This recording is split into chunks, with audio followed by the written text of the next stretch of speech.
আমি কিন্তু দুনিয়ার কোন মানুষের বানানো সালাম আপনাদেরকে দেইনি। দু জাহানের বাদশাহ নূরে মুজাসসাম সাল্লাল্লাহু আলাইহি ওয়াসাল্লামের সুন্নত মুবারাকা প্রেরণ করেছি। যারা পরিমাণ রাসূলের প্রেম ইশক যদি আপনাদের কলিজায় থেকেই থাকে, সমসুরে সালামের জবাব দেওয়ার চেষ্টা করবেন। আমি আবারও সালাম দিচ্ছি।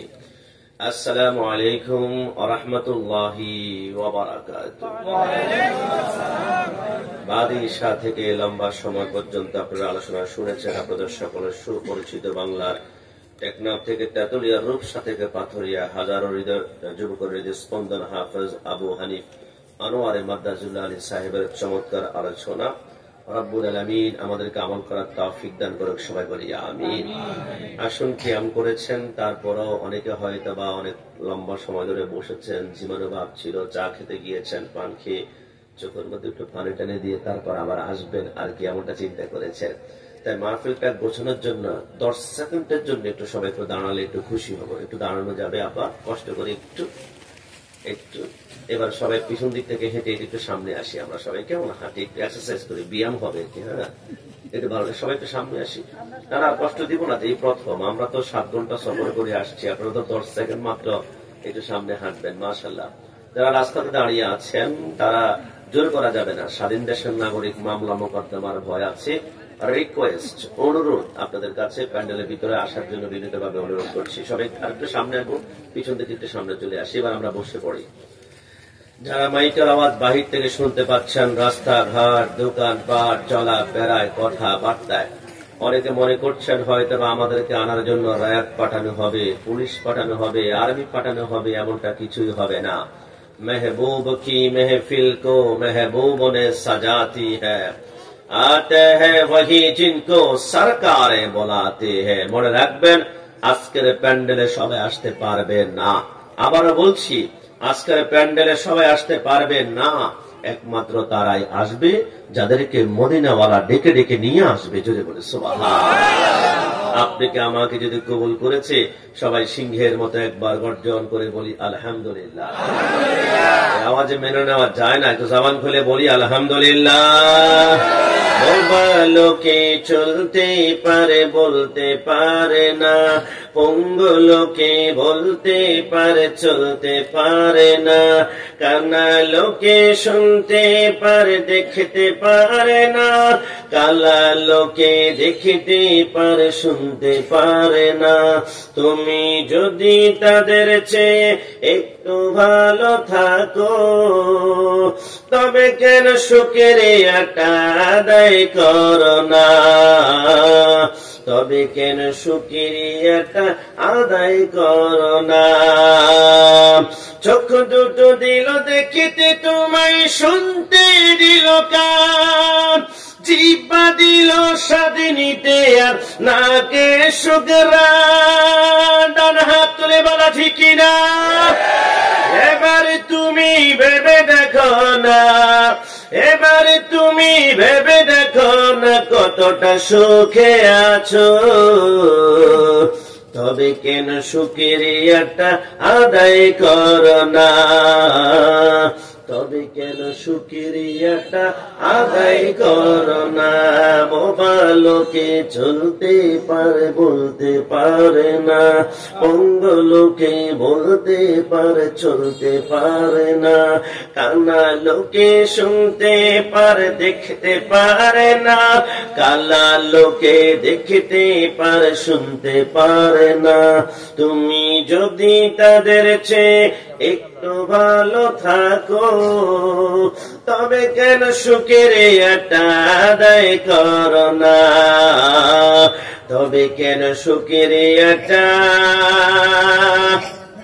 আদায় করো না? আল্লাহুম্মা সাল্লি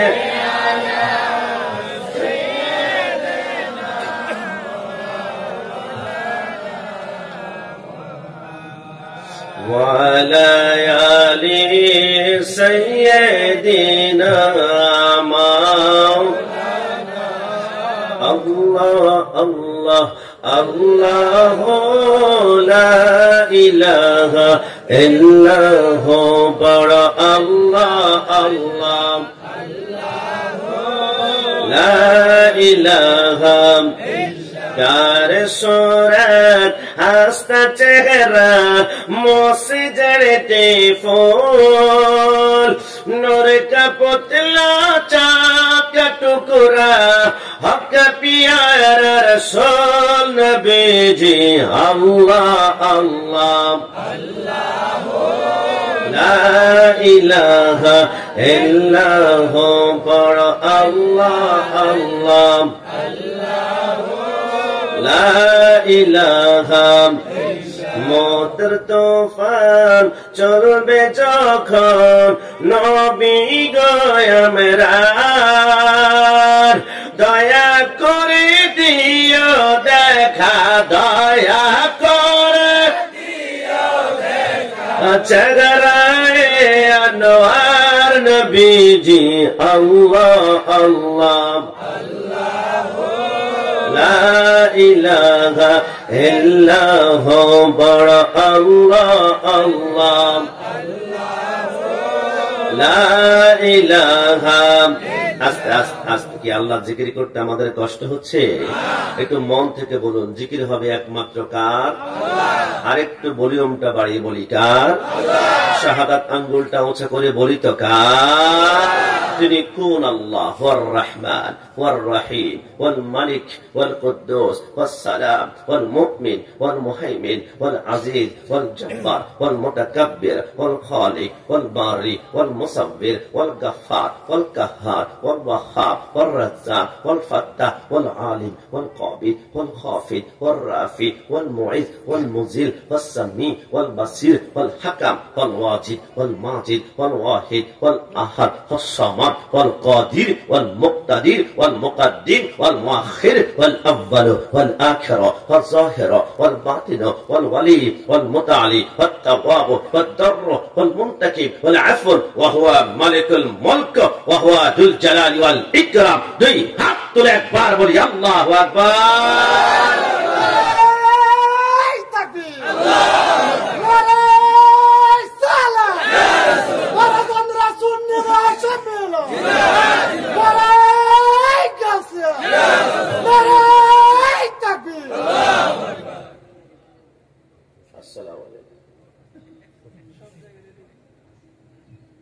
আমার মোহাব্বতের লোক, মোহাব্বত কি টাকা দিয়ে হয়েছে? না। আজকে থেকে মনে রাখবেন, ওনার সাথে আমার রক্তের সম্পর্ক চাইতো দামি সম্পর্ক। হুজুর এটা কি আবার? রক্তের চাইতো দামি সম্পর্ক হচ্ছে ইমানি সম্পর্ক। কথা বলা ঠিক না? আমার স্ত্রী যদি রাত 2টা বাজে প্রেমের আলাপ করতে করতে নবীর বিরুদ্ধে জিহ্বা নাড়ায়, খাটের উপর থেকে কোমরে এত জোরে লাথি মারবো, 1 তালাক 2 তালাক 3 তালাক। আবার রাস্তার কোন মুচি যদি আমার নবী কি ইয়া নবী সালাম আলাইকা বলে দাঁড়িয়ে সালাম দেয়, 1 সেকেন্ডের ভিতরে আমার সাদা পাঞ্জাবির রং লাগলো কোনো ব্যথা লাগবে না আমার, কারণ আমাদের বন্ধুত্ব হবে নবীর প্রেমের কারণে, আবার দুশ্মনী হবে নবীর দুশ্মনীর কারণে। কথা বলা ঠিক না? আমরা সবাই এক জায়গায়। আমি কিছুদিন পূর্বে আখাউড়া আসছিলাম, আমাকে বলে গরম সুন্নি। আমি বললাম সুন্নি কখনো নরম হয় না, সুন্নি মানেই গরম, সুন্নি মানেই গরম। বলে হুজুর বুঝলাম না। আমি বললাম আমার মাকে গালি দিয়ে দেখ, আমি নরম। আমার বাবাকে গালি দাও, আমি নরম। আমার স্ত্রীকে গালি দাও, আমি নরম। আমার সন্তানকে গালি দাও, আমি নরম। কিন্তু নবীর বিরুদ্ধে একবার জিহ্বা নাড়িয়ে দেখো, সুন্নিরা জিহ্বা টেনে ছিঁড়ে ফেলা হবে। কথা বলা ঠিক না? কারণ আমরা সব জায়গায় নরম, শুধু মদিনাওয়ালার ক্ষেত্রে গাদ্দারি করলে সুন্নিদের মতো গরম কেউ হতেই পারে না। কথা বলা ঠিক না? এজন্য জনাবের সাথে আমার অনেক আগ থেকে সম্পর্ক। আজ থেকে 2 বছর আগে আমি এক জায়গায় প্রোগ্রামে আসছিলাম, জায়গাটার নাম জানি কি, ওইদিকে গুমটি আসছি। উনি যে সুন্দর করে তাকবীর দিচ্ছিল, আমার মনে হয় উনি দেয় নাই, মদিনাওয়ালা এদের জবান দিয়ে বের করাচ্ছে। জোরে বলে সুবহানাল্লাহ। এই জন্য ইয়া রাসূলুল্লাহ স্লোগানে আমরা খুশি নাকি বেজার? না 2 হাত তুলে খুশি না বেজার?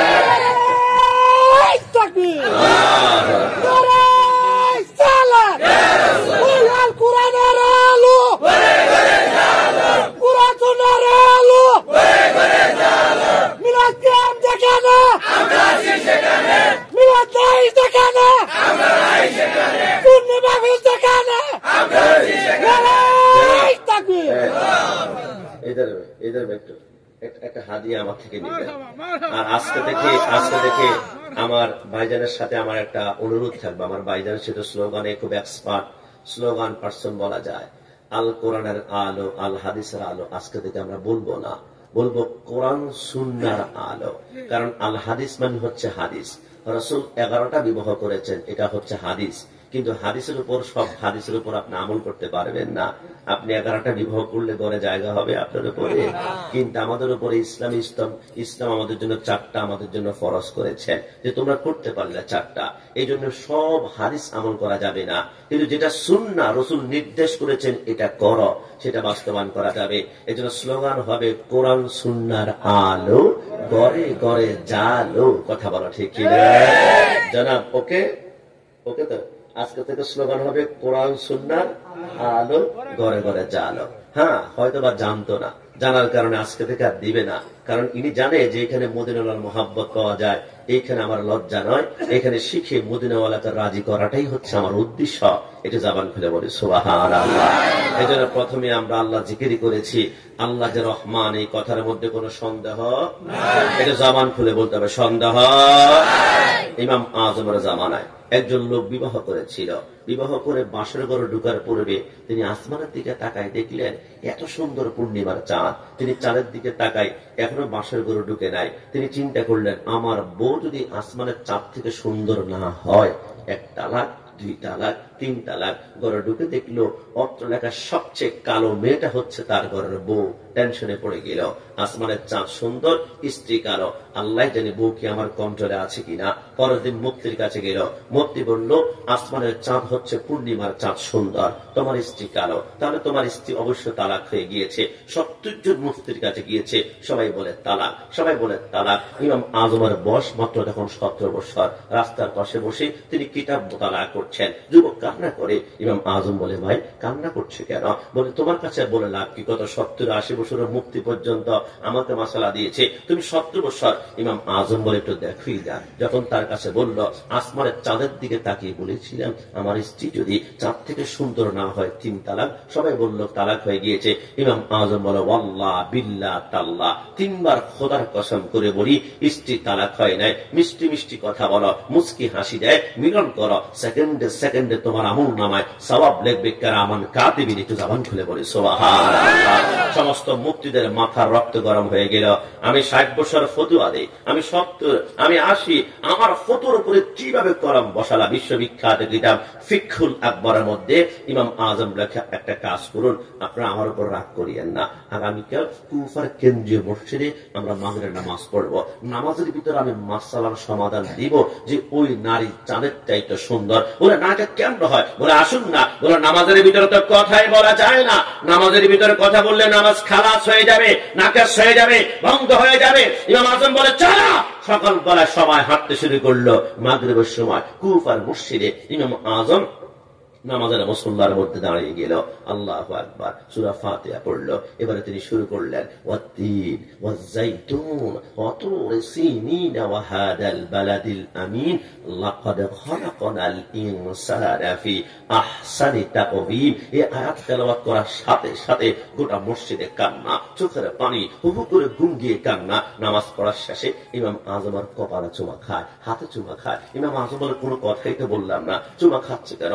মুফতি বলে, তুমি যা বলেছ মাসালা সঠিক বলেছ। তো কি বলেছি? তুমি যে কোরআনের আয়াত তেলাওয়াত করেছ, লাকাদ খালাকনাল ইনসানা ফি আহসানি তাকওয়িম, এর অর্থ সৃষ্টিতে যত সৃষ্টি আছে, চন্দ্র, সূর্য, নদী, নালা, গাছ, পালা, গোলাপ ফুল, দুনিয়ার সবকিছু চাইতে আল্লাহ সুন্দর আকৃতিতে বানিয়েছে মানুষকে। একটু জবান খুলে বলি সুবহানাল্লাহ।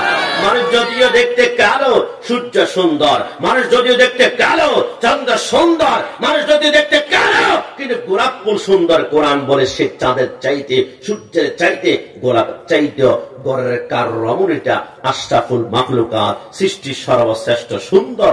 একটু জবান খুলে বলি সুবহানাল্লাহ। আল্লাহ শুকরিয়া আদায় করে শেষ করা যাবে? আপনাদের এলাকায় পেঁপে গাছ রোপণ করেন, একদিন পানি না দিলে পেঁপে গাছ ডেট হয়ে যাবে। 1 মাস পূর্বে প্রোগ্রামে গিয়েছিলাম বান্দরবান রূপমা উপজেলায়, পাহাড়ের চিপায় চিপায় দেখলাম পেঁপে গাছ। আমি বললাম এত সুন্দর পেঁপে, এত সার, এত মজা, কয়বার ডেলি পানি দেন? আমাকে বলে জীবনে পানি দেই নাই, সার দেই নাই, গোবর দেই নাই। কিরে মাধবপুরে পেঁপে গাছের গোড়ায় পানি না দিলে আমার পেঁপে গাছ মৃত্যুবরণ করে, তুমি একদিনও পানি দাও না, এখনো পর্যন্ত না দেই না, তো কেমনে বেঁচে আছে, ফল ধরলো কেমনে? বিশ্ববিখ্যাত কিতাব হাইওয়াতুল হাইওয়ানের মধ্যে লেখে কেমনে হয়, তাহলে শুনে রাখো। প্রত্যেকদিন ফজরের টাইমে মুয়াজ্জিন যখন মসজিদে আযান দেয়, আসসালাতু খায়রুম মিনান নাওম, আমার আল্লাহ ওই টাইমে প্রত্যেকটা বান্দার দরজায় একজন করে ফেরেশতা পাঠায়। ফেরেশতা যা, তোর হাতের মধ্যে রিজিক দিয়ে দিলাম, আমার বান্দা একটু পরে ঘুমিয়ে যাবে। ঘুম থেকে উঠার পরে সে ফজরের সময় যখন দরজা খুলবে, ওযু করার জন্য দরজা খুলবে, মসজিদে যাওয়ার জন্য দরজা খুলবে, যখনই দরজাটা খুলবে তোর হাতের রিজিক দিয়ে দিলাম না, ওই রিজিক গুলা বান্দার ঘরে চুম্বুকের মতো ঢুকে ঘরের মধ্যখানে ঢেলে দিয়ে তারপর তুই আসমানে চলে আসবি। ফেরেশতা বলে আল্লাহ, আমি তো মাধবপুর বাড়া চান্দুরা গিয়েছিলাম, কত যুবক, কত মুরব্বী, 6-7 বছর হাফিজি মাদ্রাসার বাচ্চারা পর্যন্ত দরজা খুলে উযু করেছে, দরজা খোলার সাথে সাথে রিজিক ঢুকিয়ে দিয়ে আসলাম। কিন্তু আল্লাহ 7টা বেজে গিয়েছে, কত যুবক ঘুম থেকে উঠে না, 8টা বেজে গিয়েছে দরজা খোলে না, 9টা বেজে গিয়েছে নামাজ পড়ে না, 10টা বেজে গিয়েছে দরজা খোলে না, খোলে না, খোলে না। আল্লাহ দরজা যদি না খোলে আমি রিজিক কিভাবে তার ঘরের ভিতরে ঢুকাবো? আমার আল্লাহ বলে আমি রহমান, 7ম আসমান থেকে তার রিজিক তার দরজা পর্যন্ত নিয়ে পৌঁছালাম। বান্দা যদি দরজা নাই খুলে কিচ্ছু করার নাই। ফেরেশতা তোর ডান হাতের রিজিককে তুই 2 ভাগ করবি, 1 ভাগ সাগরে নিক্ষেপ করবি, আরেক ভাগ তুই পাহাড়ে নিক্ষেপ করবি। সাগরে যখন রিজিকটা নিক্ষেপ করে, ওই রিজিক থেকে সাগরে আমার আল্লাহ ইলিশ মাছ বানায়, কোরাল মাছ বানায়, চিংড়ি মাছ বানায়, চিতল মাছ বানায়। আর যখন সাগরে নিক্ষেপ করে এইগুলোকে অর্ধেকটা পাহাড়ে নিক্ষেপ করে, ওই রিজিক থেকে আমার আল্লাহ পেঁপে গাছ, লেবু গাছ এবং পেয়ারা গাছ উৎপন্ন করে। তো জবান খুলে বলে সুবহানাল্লাহ। ফাবিআইয়ালাই রাব্বিকুমা তুকাদ্দিবান। সারা জিন্দেগি চেষ্টা করলো, আল্লাহর নিয়ামতের শুকরিয়া আদায় করে শেষ করা যাবে না? জবান খুলে বলুন যাবে? সাগর নদী আর পাহাড়ে বনে পাখিদের গুনগুন গুঞ্জরণে ভেসে আসে ওই সমুদ্র তান, চারিদিকে শুধু আল্লাহর জয়গান। আল্লাহ মহান, আল্লাহ মহান, আল্লাহ মহান, আল্লাহ মহান। আল্লাহর নাম নিতে কষ্ট হবে আমার? শাহাদাত আঙ্গুল উঁচু করে একসাথে আমরা বলবো আল্লাহ মহান, আল্লাহ মহান, আল্লাহ মহান। সাগর নদী আর পাহাড়ে বনে পাখিদের গুনগুন গুঞ্জরণে ভেসে আসে ওই সমুদ্র তান, চারিদিকে শুধু আল্লাহর জয়গান। আল্লাহ মহান, আল্লাহ মহান, আল্লাহ মহান, আল্লাহ মহান। শোনো তুমি মন দিয়ে কোকিলের সুর, শুনতে লাগছে দেখো কত না মধুর, মিষ্টি মিষ্টি ওই দোয়েলের গান, রয়েছে তাহাতে কি সুধা অপুরাণ। কথা পেল তাহারায় সুর অম্লান, জবাব আসবে দিল খোদা মহিয়ান। আল্লাহ মহান, আল্লাহ মহান, আল্লাহ মহান, আল্লাহ মহান। সাগর নদী আর পাহাড়ে বনে পাখিদের গুনগুন গুঞ্জরণে ভেসে আসে ওই সমুদ্র তান, চারিদিকে শুধু আল্লাহর জয়গান। মন্তু সুদাম তু মান সুদি মন্তান সুদান তু যা সুদি তা কাসনা গো ইয়াদ বাদাজি মন দিয়ে গরম তু দি গাড়ি। যেখানে আল্লাহ সেইখানে হবে মুহাম্মদ রাসূলুল্লাহ। আমরা সুন্নিরা একটা জায়গায় অপরাধী, নবীকে ভালোবাসি বলেই সুন্নিদের বড় অপরাধ। আমাকে যদি বলা হয় কেন নবীকে ভালোবাসো, আমি বলি ভাই মাইকের আওয়াজ সামনে পিছনে ডানে বামে যতটুকু যায়, অনেক বাইরা কিন্তু মাইকের আওয়াজ শুনতে পাচ্ছে, আজকে প্যান্ডেল আসবে না। দোস্ত আমাদের বাড়া চান্দুরা নূরে মদিনা সুন্নি যুব সংঘের মাহফিলে যাবি না? যাব না। কেন? এটা বিদাতীদের মাহফিল, এটা মাজার পূজারীদের মাহফিল, এটা বিরানি খোরদের বিরিয়ানি কে আছে নাকি? আচ্ছা, তাবারকে আছে। ও তারপরে করে যারা বিরোধী এরা কিন্তু এখন নাই। যখন ইয়া নবী সালাম আলাইকে বলবো তখন কিন্তু তাবারক খাওয়ার জন্য এরাও আসবে। এদেরকে ধাক্কা দেওয়া যাবে না, এদেরকে এক পোটলা দিব। বিসমিল্লাহি ওয়ালা বারাকাতিল্লাহ বলে যখন খাবে, ক্যান্সার, আলসার, টাইফয়েড, এক কথা মৃত্যু ছাড়া যে কোনো রোগকে ভালো করবে আমার আল্লাহ। একটু জবান খুলে বলি সুবহানাল্লাহ। না, যারা বাইরে থেকে শুনতে পাচ্ছ ভাই, আমরা কেন নবীকে জানার চাইতে বেশি ভালোবাসি জানো? আমি আল্লাহকে জানতে চাই। আল্লাহ বলুন না আপনাদের পরিচয়টা কি? আমার আল্লাহ বলে কোরআন থেকে 10 সেকেন্ড আমার পরিচয় নাও। নাহনু আকরাবু ইলাইহি মিন হাবলিল ওয়ারিদ। আমি আল্লাহ থাকি প্রতিটা বান্দার শাহিরগের নিকটে। বুঝতে পারলাম। আল্লাহ আপনার বন্ধুর পরিচয় কি? আমার আল্লাহ বলে আমার পরিচয় শাহিরগের নিকটে, আর আমার বন্ধু হচ্ছে আন-নাবিয়্যু আওলা বিল মুমিনিনা মিন আনফুসিহিম। আমি আল্লাহ থাকি শাহিরগের নিকটে, আর আমার বন্ধু থাকে তোমাদের হৃদয়ের চাইতো আর নিকটে। একটু জবান খুলে বলি সুবহানাল্লাহ। আল্লাহ বুঝলাম না এ ছোট কথা বলি না, একটু বসো কেমন বাবা, এদিকে ফিরে, এদিকে এই তোমরা কথা বলি না এদিকে। আল্লাহ বুঝলাম না আপনি শাহিরগ দিয়েছেন, বন্ধুকে হাড় দিয়েছেন, কলিজা দিয়েছেন, হৃদয় কেন দিয়েছেন? আমার আল্লাহ বলে শোনো, তোমার শাহিরগ যদি কেটে যায়, ঢাকা স্কয়ার অ্যাপোলো ল্যাবেইড হসপিটালে গিয়ে অপারেশন করলে তোমার শাহিরগ সুস্থ হওয়ার সুযোগ আছে। বাংলাদেশে কাজ না হলে ইন্ডিয়ার মাদ্রাজে যাবা, সেখানে অপারেশন করবা। কাজ না হলে ব্যাংকক যাবা, সেখানে কাজ না হলে ইউরোপ যাবা, ইউরোপ কাজ না হলে আমেরিকা যাবা। এক কথায় শাহিরগ কেটে গেলে অপারেশন করে সুস্থ হওয়ার সুযোগ আছে। কিন্তু তোমার হৃদয়ে যদি একবার হার্টের ধাক্কা লাগে, তুমি হার্ট অ্যাটাক করবা। হার্ট অ্যাটাক করলে তুমি 1 সেকেন্ড পরিমাণ বাঁচবে না। ডাক্তার বলবা হার্ট অ্যাটাক করেছে, তার বন্ধ হয়ে গিয়েছে, মৃত্যুবরণ করেছে।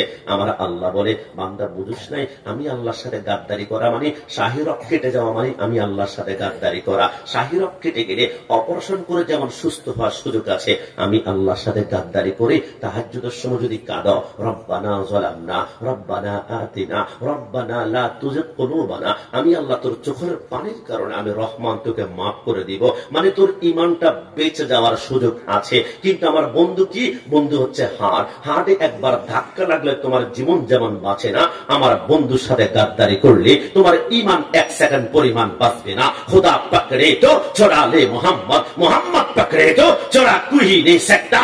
আল্লাহ যদি গ্রেফতার করে, নবী আমার কিয়ামতের ময়দানে মানযাল্লাযী ইয়াশফাউ ইনদাহু ইল্লা বিইذনি, নবী আমার সুপারিশ করে করে ফুলসারাত পার করাবে। কিন্তু নবী যদি একবার গ্রেফতার করে বলে আল্লাহ ইয়া নবী সাল্লাল্লাহু আলাইহি বলেছে, বিদআতি বলেছে, মিলাদুন নবী করেছে, বিদআতি বলেছে, নবী তাবারক করেছে, বিদআতি বলেছে, নবীকে আমরা মুহাব্বতের ভালোবাসায় নবীকে মুহাব্বত করে আমাদেরকে গরম সুন্নি বলেছে, নবীকে নূর, নবীকে গায়েব, নবীকে হাজার নাজর বলার কারণে বিদআতি বলেছে। নবী যদি একবার গ্রেফতার করে ফেলে, আমার আল্লাহ বলে ওইখান থেকে তুমি আর বাঁচতে পারবে না, ঈমান ধ্বংস হয়ে যাবে। কারণ ঈমানের বাড়ি হচ্ছে মাটি।